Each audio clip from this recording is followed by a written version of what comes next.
Welcome to Global Hub Updates. Please subscribe to my channel and press the bell icon for more updates. Subic Bay crackles with tension not seen in decades. The air is thick with anticipation, as if the bay itself remembers its storied past and senses the weight of what's unfolding. Once a quiet harbor, Subic now hums with the energy of returning fleets and the watchful eyes of the world.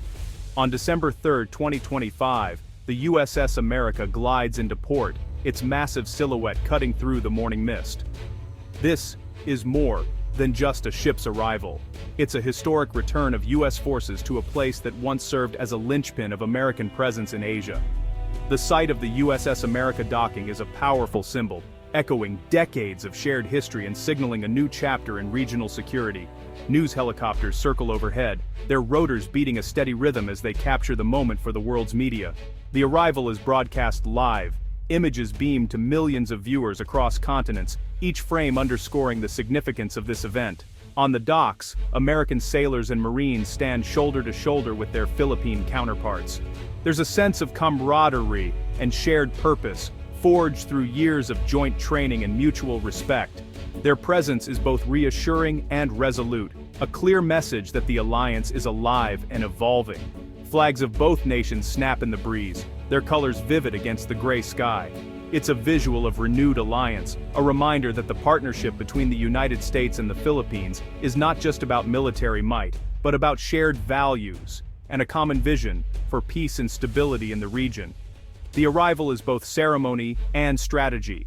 Every movement is calculated, every salute precise. The formalities are steeped in tradition, but beneath the surface lies a clear strategic intent to reassure allies, deter adversaries, and demonstrate unity in the face of uncertainty.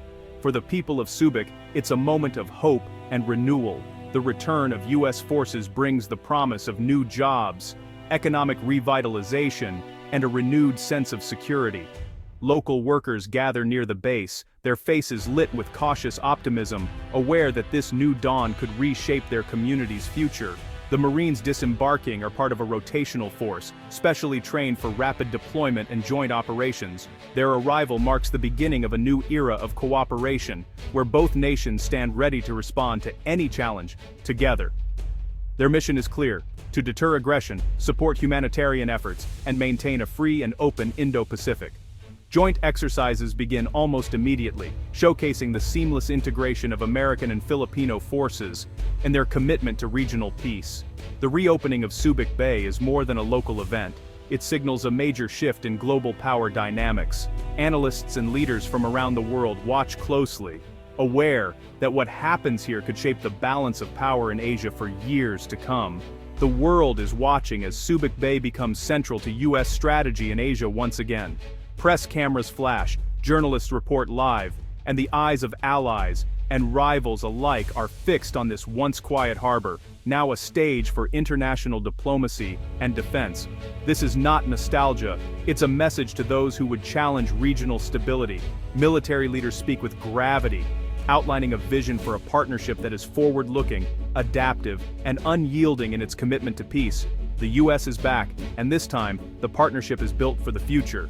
Agreements are signed, hands are shaken, and a new framework for cooperation is set in motion, one that reflects the realities of a changing world. Every piece of equipment unloaded, every handshake exchanged, is a statement of intent. It's a promise that both nations will stand together, ready to face whatever challenges may arise. The alliance is reforged, stronger and more relevant than ever. The stakes have never been higher, and the resolve of both nations is clear: to protect their interests, support their people, and uphold the principles of freedom and cooperation. As the sun rises over Subic Bay, the harbor stands as a symbol of commitment and resolve. A new dawn has arrived, and, with it, a renewed promise to safeguard peace and stability in the Indo-Pacific for generations to come. To truly grasp the significance of today's events, we must first journey back in time and reflect on the pivotal role these places once played in history. For nearly a century, Subic Bay and Clark Air Base stood as the cornerstone of U.S. military power in Southeast Asia, serving as strategic outposts during wars, crises, and peacetime alike. These bases were more than just military installations. They were vibrant American towns transplanted onto Philippine soil, complete with schools, supermarkets, and baseball fields, blending cultures and shaping local communities. Yet, as the Philippines matured as a nation, a powerful wave of nationalism surged. Citizens began to question the presence of foreign troops and called for greater control over their own land. Protests erupted in the streets, and political debates raged in the halls of power. The demand to end the U.S. military presence grew louder, echoing the country's desire for true independence. In 1991, nature intervened dramatically. The eruption of Mount Pinatubo blanketed Clark Air Base in ash, forcing a massive and sudden evacuation of American personnel and their families.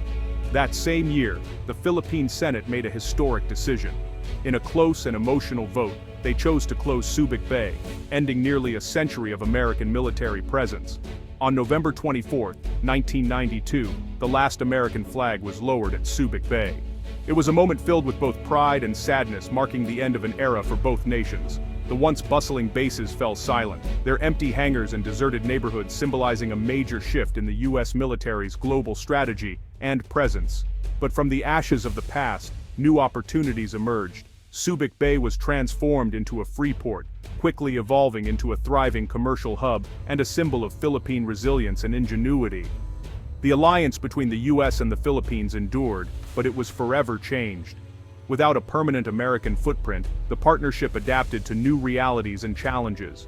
Few could have predicted that decades later, shifting geopolitics and new security threats would make the return of U.S. forces not just possible, but necessary, ushering in a new chapter in this enduring relationship.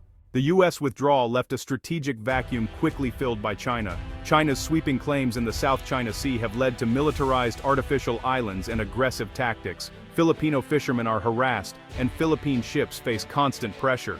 An international tribunal ruled against China's claims, but Beijing ignored it, escalating tensions. The risk of conflict is real, threatening the freedom of navigation and regional stability. The dragon's shadow looms large. Ignoring it is no longer an option. The U.S. return is a direct response to rising tensions in the South China Sea. The Philippines' location is vital for monitoring and projecting power in the region. Under the Enhanced Defense Cooperation Agreement, U.S. forces rotate through shared bases, not old-style installations. New EDCA sites are nimble, supporting both U.S. and Filipino forces. The Philippines is a key link in the first island chain, crucial for Western Pacific defense. The U.S. presence strengthens deterrence, making aggression costly. For Manila, it's a security boost as it modernizes its military. The alliance ensures the Philippines is not alone. The time to act is now. The threat is real.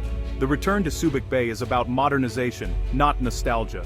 This is a forward-looking mission, focused on adapting to new challenges and ensuring both nations are ready for the future. The base, once a symbol of the past, is now being transformed into a hub of innovation and strategic cooperation.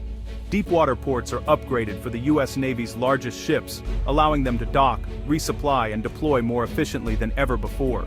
These improvements mean faster response times and greater reach across the region. Warehouses become advanced logistics hubs, built by Filipino and American engineers working side by side.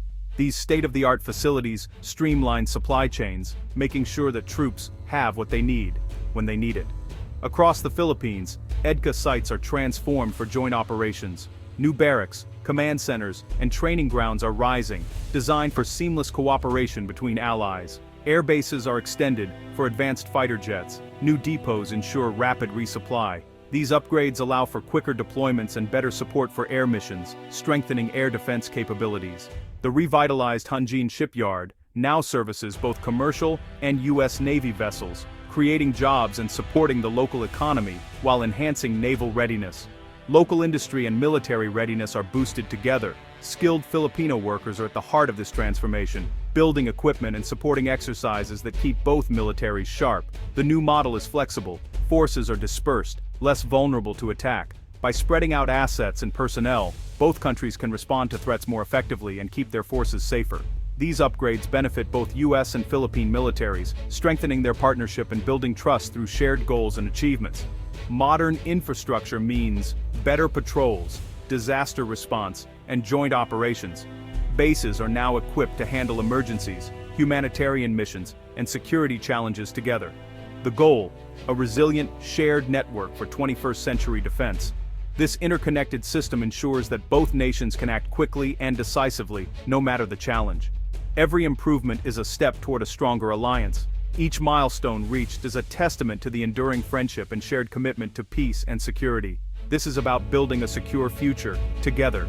Through collaboration, innovation, and mutual respect, the U.S. and the Philippines are laying the foundation for lasting stability in the region. Subic Bay is just one node in a wider web of defense. The U.S. is building a network of smaller, dispersed sites across the Philippines. This distributed approach makes it harder for any adversary to strike decisively. Strategic locations like Palawan and Cagayan offer rapid response to flashpoints. Coastal defense systems and radar installations create a porcupine defense. The goal: deny adversaries control of seas and skies near the archipelago. This network links to U.S. alliances in Japan, South Korea, and Australia. The Philippines becomes a central hub in a regional security system. It's not just about hardware, it's about shared intelligence and commitment. This is collective defense for a new era. The message: peace through strength, unity, and readiness. The U.S.-Philippine partnership is backed by major investment. U.S. funding targets maritime awareness, patrol vessels, and radar systems. Pre-positioned supplies enable rapid disaster and crisis response. The Philippines is also boosting its own defense budget, modernizing its forces. And this is a partnership, not dependency. Allies like Japan and Australia join in, conducting joint exercises and sharing intelligence. A multilateral deterrent is forming. An attack on one is a concern for all. The region's security is a shared responsibility. The armed forces of the Philippines is transforming for external defense. The Navy now fields modern warships. The Air Force flies new fighter jets. Training with the U.S. has shifted to high-end warfare and joint operations. Exercises like Balikatan build interoperability and advanced skills. The AFP is learning to defend maritime borders and airspace. The goal: a self-reliant military, able to handle day-to-day security. The U.S. alliance remains vital, but the AFP is no longer a junior partner. A stronger AFP means a more resilient alliance. The Philippines is stepping up as a key contributor to regional security. Together, they face the challenges of the 21st century. The U.S.-Philippine alliance is shaping Asia's future. It anchors stability in a region facing uncertainty and coercion. The partnership deters aggression and upholds international law. A credible military presence raises the cost of destabilizing actions. The goal is to prevent conflict, not provoke it. Peace through strength. Economic benefits follow security. Trade, investment, and jobs grow. Securing sea lanes underwrites prosperity for the region. The choices made today define Asia's tomorrow. The alliance is a beacon of hope for a free, open, and peaceful Indo-Pacific. The future is built on shared values, mutual respect, and enduring partnership.